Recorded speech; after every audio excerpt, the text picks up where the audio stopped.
todos, meus meninos e minhas meninas. Hoje, quinta-feira, 19 de novembro.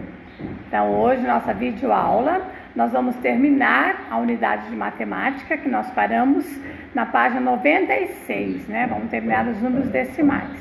E também vamos ter aula de arte, né? Terminar a nossa unidade de arte, que fala da arte e seus registros, né? Vamos ver hoje alguns jingles, algumas ações de como eram as propagandas que chamavam a atenção e também os registros na Idade Média. Então, peguem os vossos livros de matemática e de arte para começarmos a nossa aula.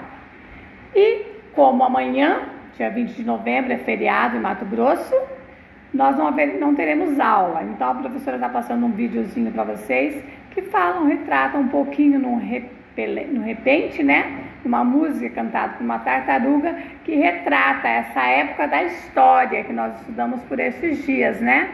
Dos escravos africanos. Então, iniciamos a nossa aula na página 96, no nosso livro de matemática. E aí ainda estamos com os preços, né? Trabalhamos com os reais e os décimos, né? Os centésimos, os centavos do real.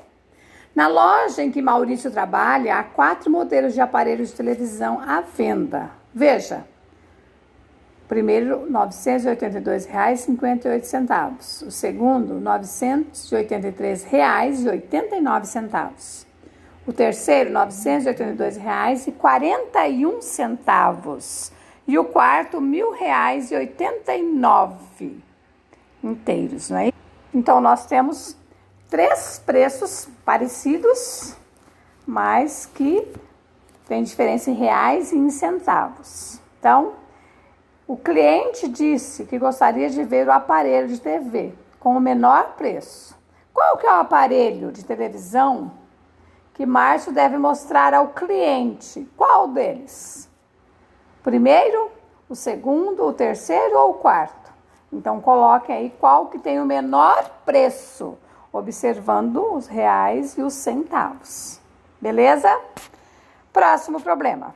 Tadeu, William, Vanderleia, Renata e Moisés trabalham vendendo planos de saúde por telefone.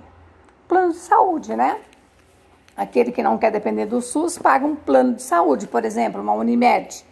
Então, eles vendem diversos planos de saúde. Eles recebem uma comissão por cada venda que conseguem fazer. O valor da comissão varia de acordo com o tipo de plano de saúde vendido. Observe os valores das comissões por tipo de planos. Então, tem os planos, né? Classe A, classe B e classe C. Então, varia os seus preços. E a comissão também varia. No plano A, cada plano vendido, eles recebem R$ 79,40. No B, R$ 95,80. E no C, R$ 112,15. Então, dá para ver que o C é um plano mais amplo, porque eles recebem mais comissão. Então, deve ser um plano mais caro. Vamos aqui completar esta fala. Calcule quanto cada vendedor receberá de comissão pelas vendas que fez em um dia. Tadeu vendeu um plano A e um plano B. Então, se ele vendeu um plano A e um plano B, quanto vai dar? O plano A ele recebeu R$ 79,40. Não é isso? O plano B ele recebeu R$ 95,80. Então, ele vendeu um plano A e um plano B. Então, vamos calcular. Armar uma adição, né? Porque saber o total da venda é adição. Vírgula embaixo de vírgula. 0 mais 0, 8 mais 4, 12, vai 1. 1 mais 9, 10, 10 mais 5, 15. 7 mais 1, 8. 8 mais 9 vai dar 17. Quanto Tadeu recebeu de comissão nesses 2 planos? R$ 175,20. Muito bem. Então, vocês vão fazer os outros cálculos também. Ver quanto William, quanto Vanderleia, quanto Renata e quanto Moisés ganharam nos planos vendidos. E na letra B, vocês vão verificar qual vendedor receberá uma maior comissão pelas vendas feitas. Foi Tadeu, foi o William, foi Vanderleia, foi Renato ou foi Moisés? Beleza? O vocabulário. O que quer dizer a palavra comissão, professor? Então, nós temos aqui o nosso dicionário. Comissão é uma recompensa em dinheiro oferecida a alguns vendedores e calculada sobre o valor da venda realizada. Então, as maiorias dos vendedores de lojas, de imobiliárias, né, de carros, eles vendem por comissão. Então, tem um percentual da venda. Nem todos têm um salário fixo, não é isso? Então, né, façam aí essa atividade. Continuamos com cálculos, com problemas. Kelly trabalha em uma loja de objetos de decoração. Decoração são todos os utensílios que você usa para decorar a casa, né? Como suporte. Nossa loja, todos os produtos estão em desconto. Observe as placas e descubra o valor do desconto que foi dado em cada caso. Então, olha bem, essa vela decorativa ali, ela custava R$ 5,80. Ela vai ser vendida por R$ 5,20. Então, se eu quero saber qual é o desconto, eu tenho que pegar o valor real, R$ 5,80, e diminuir de R$ 5,20. Lembrando que a vírgula é embaixo de vírgula na adição e na subtração. Aqui é subtração, é menos. 0 tira 0, 0. 8 tira 2 dá 6. Vírgula embaixo de vírgula, 5 tira 5. Então, 60 centavos é o desconto. Então, nós vamos pegar e vamos pôr a resposta. O desconto é de 60 centavos. Certo? Então, façam a B, a C e a D. Se é para saber o desconto, nós vamos pegar o valor real e diminuir do valor que está agora. Continuamos. Lucas vende espetos de churrasco na praia. Praia, que bom, hein? Observe os preços. O espetinho de carne, R$ 4,60. O de linguiça, R$ 3,80. O de queijo, R$ 5,90. E o de frango, R$ 4,25. Bem baratos esses espetos, né? Quanto esses clientes pagou pela compra? Então, eles compraram, cada um comprou um. Então, nós vamos pegar o valor de cada um para saber o cálculo, não é isso? Então, se cada um comprou um tipo de espeto, o de carne é R$ 4,60. O de linguiça é R$ 3,80. Muito baratos os espetos, hein? O de queijo é R$ 5,90. E o de frango é R$ 4,25. Então, quer saber o total dos quatro? Cada um comprou um, é só somar. 0 mais 0, 0. 0 mais 0, 0. 0 mais 5, 5. 6 e 8, 14. 7, 25, né? 2 mais 4, 6, 9, 14, 18. Então, foram gastos R$ 18,55. Então, nós vamos colocar aqui. Quanto esse cliente pagou pela compra? R$ 18,00, coloca o símbolo do real. R$ 18,55. Ou umzinho feio, tudo bem? Agora o B, desenha as cédulas de moedas que o cliente deve usar para pagar o valor exato. Então agora vocês vão ter que desenhar a cédula. Uma cédula do quê? Como você vai desenhar aí? Qual cédula para fazer representar R$ 18,50? Então aqui você pode planejar do jeito que você quer. Uma cédula de 10, uma de 5, 3 moedas de R$1, uma moeda de R$5 e uma moeda de 5 centavos. Ou você pode pegar só em moedas, aí você que vai definir o desenho que você vai fazer. Certo? C. Se o cliente pagar com uma cédula de R$20, quanto o Lucas deverá dar de troco? Bom, se ele tiver R$20, duas notas de 10. R$20. menos o valor da compra dele, R$18,55. Ai, que 5 mais feio. Vamos de novo. Vou fazer mais em cima. R$20 menos o gasto, R$18,55. Nós estamos vendo que aqui nós temos 0, 0, né? Então, a gente já começa o empréstimo. 0 não dá, fica 10.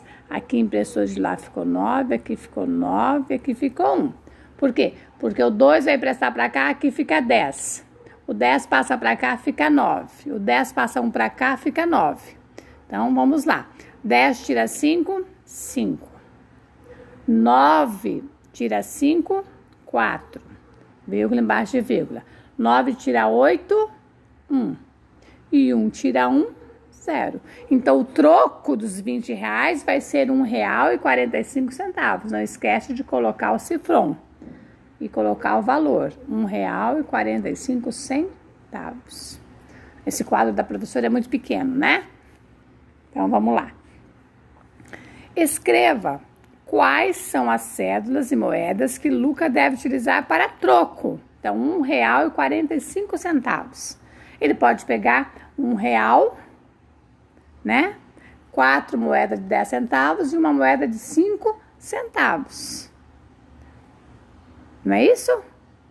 Ou ele pode também pegar todas as moedas, 14 moedas de 10 centavos e uma de 5 centavos. Não pode? Então, você escreve a solução que você desejar aí. Mais probleminhas. Página 100. Invente um problema que seja resolvido com uma adição de números na forma decimal. Depois peça para o colega resolver.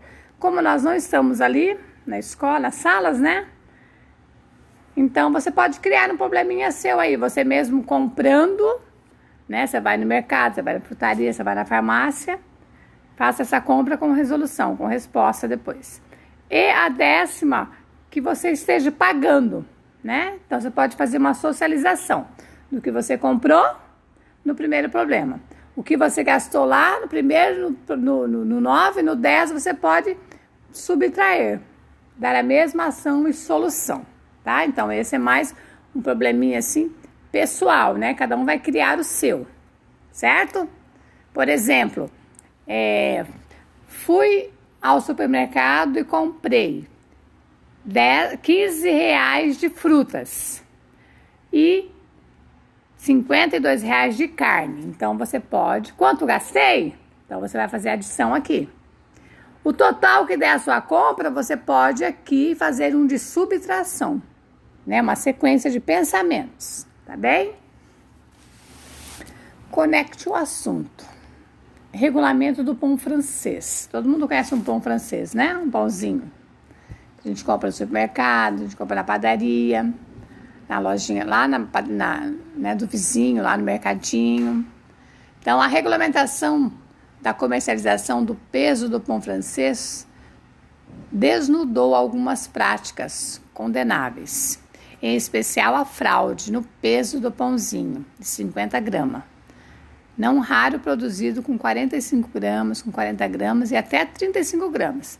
Então, nós, consumidores, sempre somos lesados, né? Porque pelos pesos, né? Que eles colocam e diminuem. Vale lembrar que desde o final dos anos 80, não existe mais tabelas de preço no país. E que mesmo antes da edição da portaria do Inmetro, portaria número 146 de 2006, o pão francês de 50 gramas já apresentava preços que variavam de 12 centavos até 35 centavos. Isto é, de R$ 2,40 até R$ 7,00 o quilo. Né? Hoje está mais caro ainda. Então, essa informação aí foi retirada, né? Está aí a fonte, né, do Instituto Nacional de Metrologia, da Qualidade da Tecnologia, regulamentado no pão francês. Então, isso aí é uma explicação de como muitas vezes nós somos lesados pelos pesos das mercadorias que nós compramos. Nós temos sempre que estar de olho, né? Então, é um informativo isso aí. Agora, vocês vão ler cada frase e vão dizer se é verdadeira ou falsa, certo? O texto aborda a regulamentação do pão francês, verdadeiro ou falso? O texto determina que o quilograma do pão francês deve ter o mesmo valor? De acordo com o texto, o valor unitário do pão francês de 50 gramas variava entre 23 centavos, a diferença entre eles? De acordo com o texto, o valor do quilograma do pão variava de R$ 2,40 a R$ 5,00? Em uma padaria na qual 100 gramas de pão francês custam 24 centavos, o pão é vendido por R$ 2,40 o quilo. R$ 2,40 o quilo? Quilograma, né? Quilograma. De acordo com o texto, a medida de massa padrão para o pão francês é 50 gramas? Então, vocês vão dizer, de acordo com esse texto lido, leia de novo, até entender, se não conseguiu, para ver quais são as verdadeiras e quais são as falsas. O que eu aprendi nessa unidade? Nessa unidade você aprendeu o quê? Números na forma decimal são usados para expressar valores em reais e em medidas. 1/10 de real equivale a 10 centavos. Então, 1/10 de real equivale a 10 centavos, né? Décimos. E os centésimos. 1/100 de real equivale a 1 centavos, né? Pela forma dos números decimal. Então, adicionar e subtrair com números na forma decimal. Então, nós podemos manusear de diversas formas as cédulas, né? Desde a moeda até o papel. Então, 1/10 é 10 centavos. 1/100 é 1 centavos, né? Então, 0,10, aqui, ó. Né? Se nós pegarmos aqui 0,10, é 10 centavos. Se nós formos pegar os centésimos, vai ser 0,01, né? 1 centésimo. Tá bem? E agora, terminamos aqui a nossa aula de matemática, né? Encerramos essa unidade de matemática dos números decimais. Espero que vocês tenham memorizado algumas coisas, né? O ano que vem a gente vai continuar estudando a parte decimal, tá? A moeda corrente no seu inteiro e no seu decimal. O que nós temos que memorizar é que quando nós trabalhamos com décimos, no cálculo da adição e da subtração, é vírgula embaixo de vírgula. Tá bem, minhas crianças? Então, vamos pegar agora nosso livro de arte. Então, minhas crianças, terminamos ali a matemática no número decimal, na moeda corrente, que nós usamos o real e os centavos. E agora vamos terminar a unidade 7 de arte, que fala arte e seus registros. Então, vamos para a página 19. Vai ser bem prática a nossa aula de hoje, tá bem? Então, nós estamos estudando a arte e seus registros, né? Então, vamos ver agora sobre a música.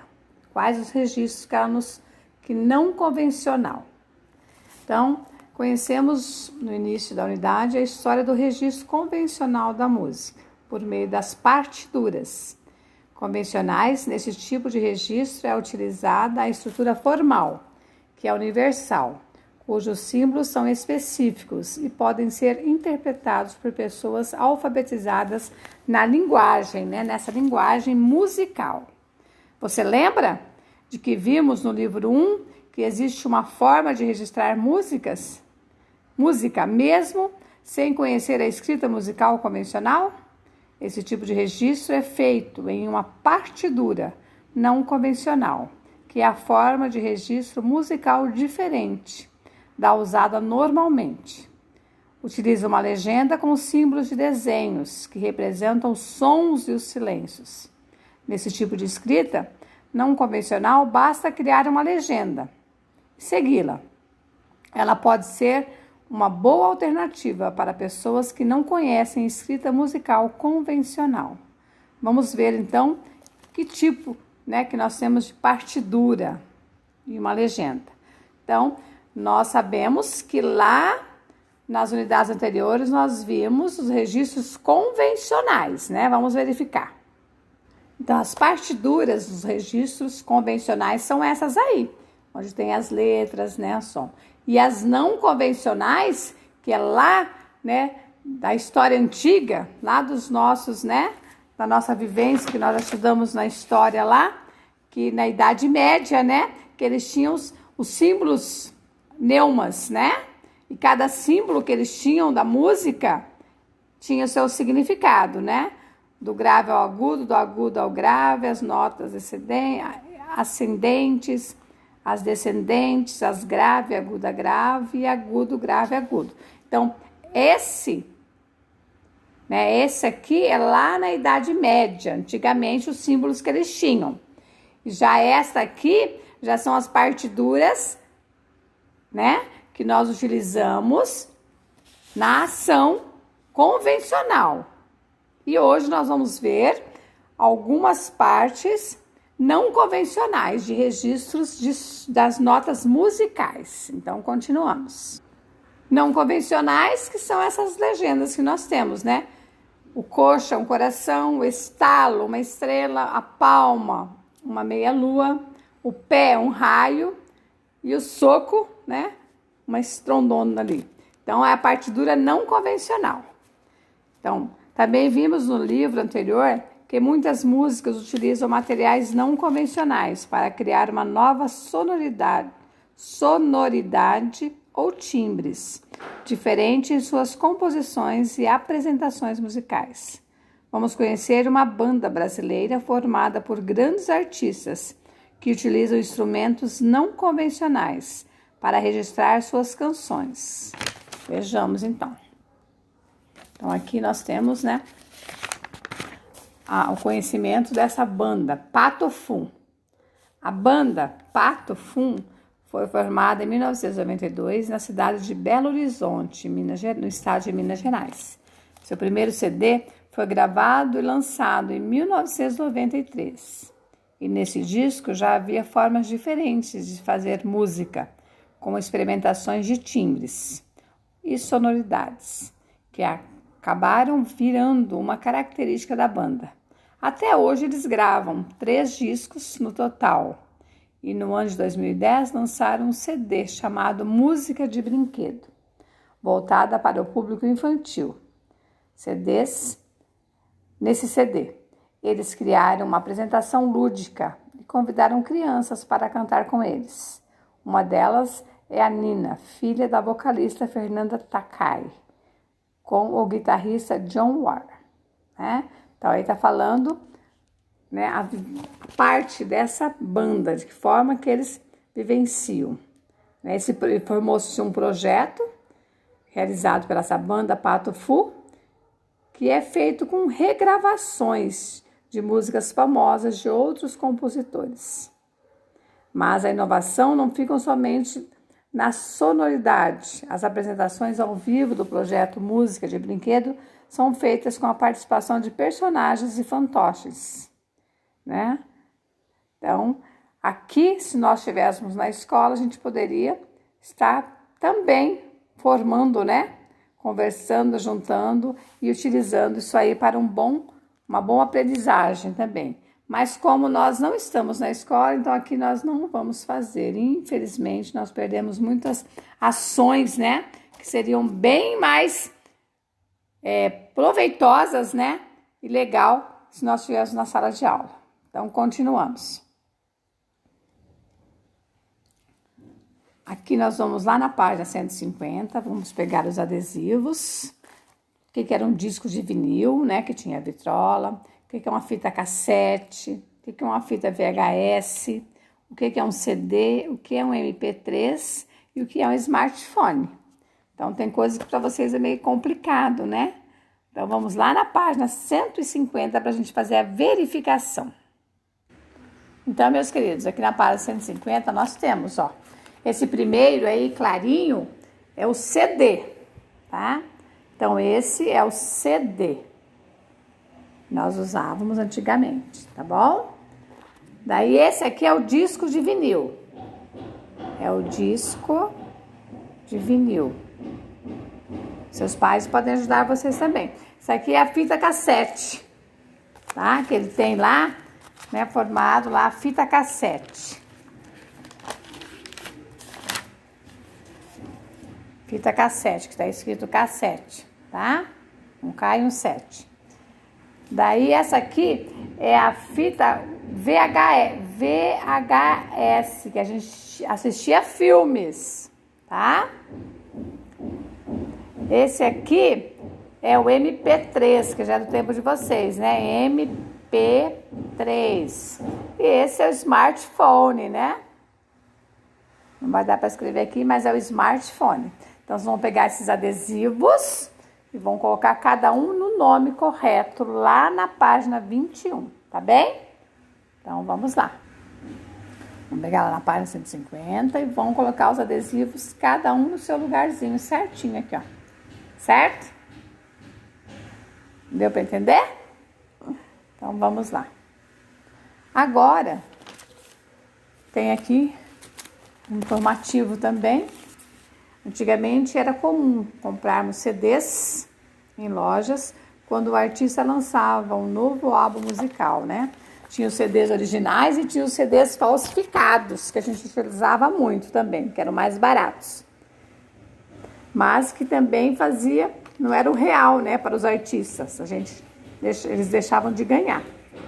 Para acompanhar o CD, era feita uma capa que apresentava o nome do artista ou do cantor, o nome do álbum e uma imagem. Agora imagine que você é um artista que está lançando um novo CD.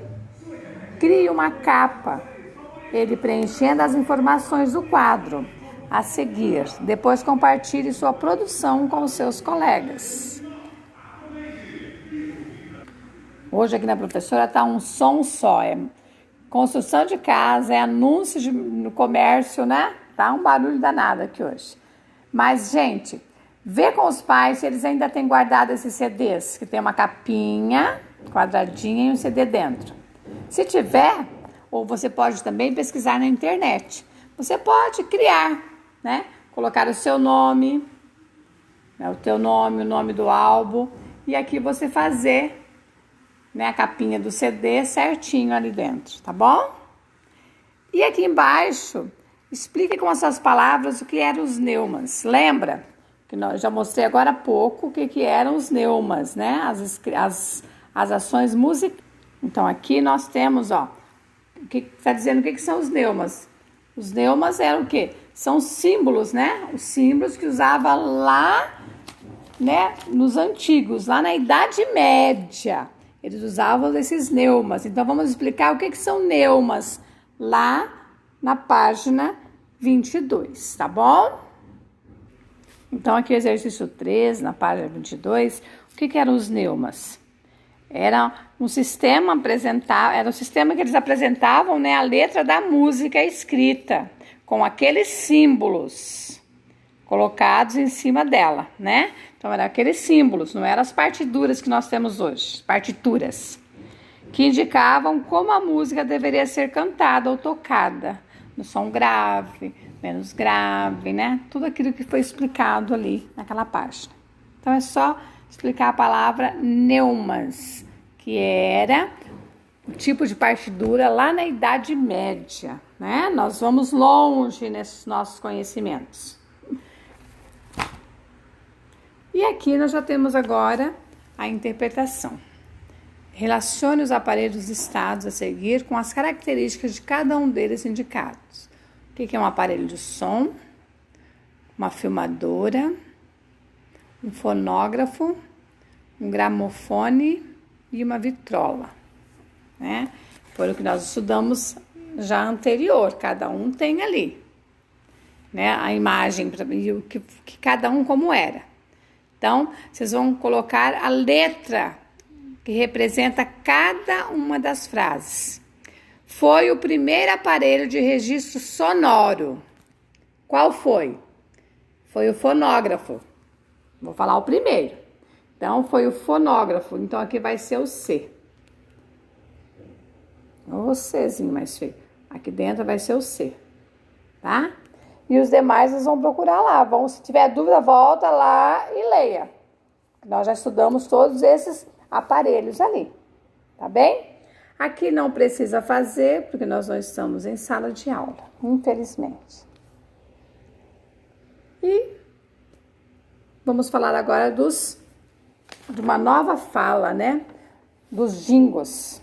Então, escreve jingles e se lê jingos. O que é esses jingos? Então, esses jingos eram as propagandas que nós tínhamos repetitivas e ainda temos, né? Na televisão e no rádio. Então, vamos ler um pouco Criando Arte com os jingos. Sabemos que para criar uma obra de arte que utiliza som e imagem é preciso registrar a ideia. Para isso podem ser usadas várias formas, as convencional ou não convencional. Por exemplo, o importante é colocar a sua ideia em prática, de forma clara para causar a emoção desejada no público. Seu professor dividirá a turma em grupos. Nós não estamos em sala, então não tem como nós fazermos esse trabalho, que seria interessantíssimo. Mas nós temos ali o significado da palavra jingle. Música, carta com refrão simples, normalmente com rimas, que faz a propaganda de um produto. Geralmente os jingles são fáceis de memorizar e de repetir. Então é tão repetido que você grava, fica com aquela informação, com aquela propaganda na sua mente, né? Mentalizando. Então aqui nós não vamos fazer, vamos só ler. Aqui também não vamos fazer, né? E não vamos fazer. Porque são atividades que nós teremos que fazer em salas de aula, né? Com o acompanhamento do professor e com os colegas.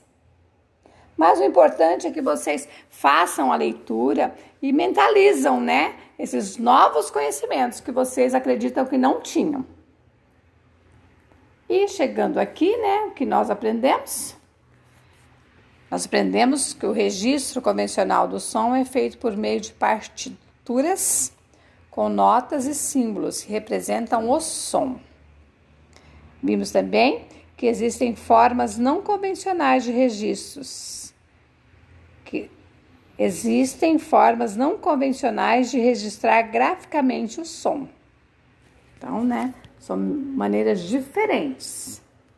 E também que os meios de registrar o som em suportes físicos, como o disco de vinil, o CD, foram mudando com os avanços tecnológicos, né? Então, os discos de vinil, os CDs, as fitas cassetes, então isso foram sendo trocados, né? Os registros do som podem ser realizados de várias formas e podem ser utilizados em dublagens sonoplásticas e outros. Para realizar uma apresentação musical, podem-se usar instrumentos musicais não convencionais, como objetos cotidianos e brinquedos, né? Que nós vimos ali que bater a palma, bater o pé, um barulho de chocalho, uma caneca batendo, tudo isso nós sabemos que produz sons, né? Não convencionais. Acharam interessante esse capítulo? Então, estamos aqui agora terminando o nosso capítulo de arte, beleza? Como a professora falou, nós vamos ter também na história um videozinho pequenininho, que é um repente, que nós aprendemos na língua portuguesa, né? Que canta, que é uma formação lá do Nordeste, que vai falar da consciência negra, que é amanhã. É um dia, né? Mato Grosso, no seu estado histórico, ele conta como um dia, um feriado, né? Em prol aos escravos brasileiros, que vieram acorrentados, trabalharam no pesado e também que no nosso Brasil houve uma miscigenação, né? De escravos com os brancos, com os italianos, com os portugueses, que somos nós hoje. Então é apenas um repente. Fiquem com Deus, um bom trabalho e qualquer dúvida estou à disposição. Beijo!